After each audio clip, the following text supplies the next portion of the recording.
Bonjour, aujourd'hui je vais vous présenter une réflexion sur Luc 5, versets 17 à 26 au sujet de l'importance de l'amitié.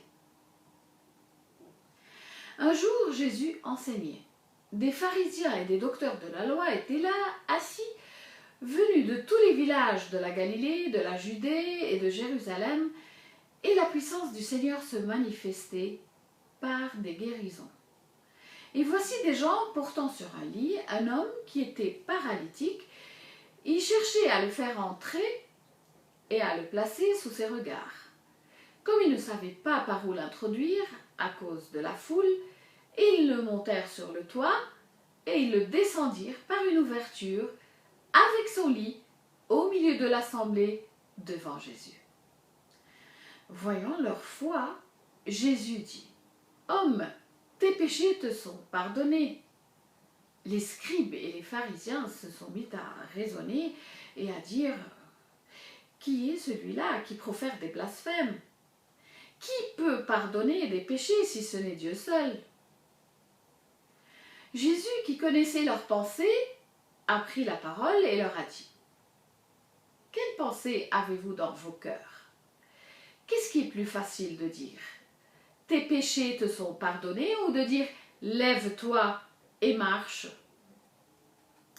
Pour que vous sachiez que le Fils de l'homme a sur la terre le pouvoir de pardonner des péchés, je te l'ordonne, dit-il au paralytique, lève-toi, prends ton lit et va dans ta maison.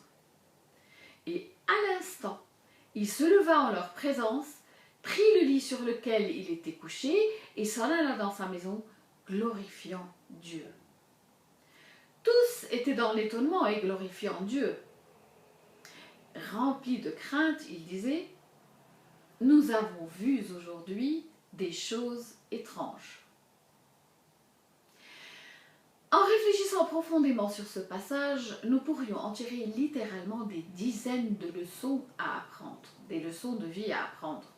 Cependant, je voudrais me concentrer sur l'une d'entre elles, car nous aurions pu facilement l'oublier au milieu de tout le drame qui se déroule. C'est une leçon sur l'importance de l'amitié, tel qu'en témoigne dans cet événement un homme qui a déployé des efforts incroyables pour venir en aide à son ami paralysé.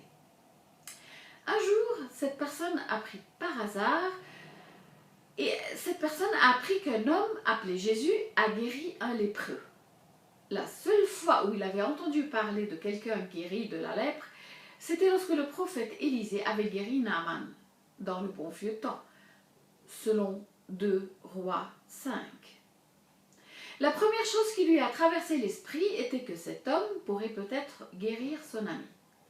Mais il ne pourrait pas l'envoyer seul chez Jésus, car l'homme était paralysé. Il aurait évidemment besoin d'être porté à Jésus sur une civière. Cela nécessiterait l'aide de 3 autres hommes. Il a recruté donc 3 personnes qu'il connaissait pour l'aider. Il les a probablement soudoyés avec un repas gratuit ou des boissons gratuites, ou tous les deux.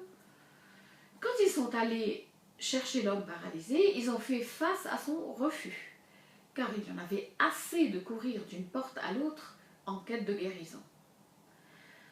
Rien n'avait réussi. Même les retraites de guérison auxquelles ils ont participé, elles n'ont changé en rien son état.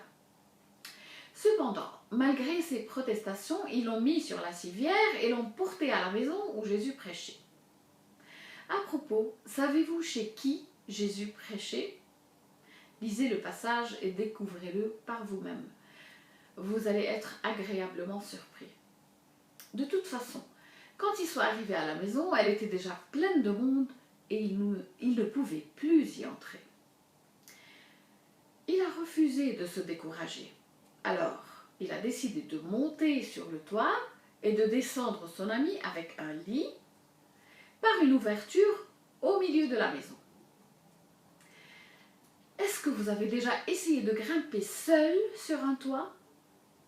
Pouvez-vous vous imaginer monter sur un toit en portant un homme sur une civière? Cet homme l'a fait. Il a descendu son ami paralysé par une ouverture avec son lit au milieu de l'assemblée devant Jésus. Et Jésus, bien sûr, il l'a guéri. Maintenant, je vais vous poser une question. Est-ce que vous avez des amis qui vous sont chers? Bien sûr. Bien sûr que vous avez des amis qui vous tiennent à cœur. Une autre question. À quel point vous souciez-vous de vouloir les amener à Jésus? Et si vous avez suffisamment de soucis pour vouloir les amener à Jésus, combien d'efforts avez-vous déployé pour le faire? Mais vous pourriez dire, mes amis ne sont pas paralysés. Eh bien, peut-être pas physiquement, mais beaucoup d'entre eux le sont spirituellement. Si nous nous soucions vraiment d'eux, nous devons faire tout ce que nous pouvons pour nous assurer qu'ils sont guéris. N'est-ce pas? Parce qu'il s'agit de leur vie éternelle. Alors, avez-vous des amis? Avez-vous des amis qui vous sont chers? Des amis qui vous intéressent? Oh, excusez-moi, je vous ai déjà posé cette question.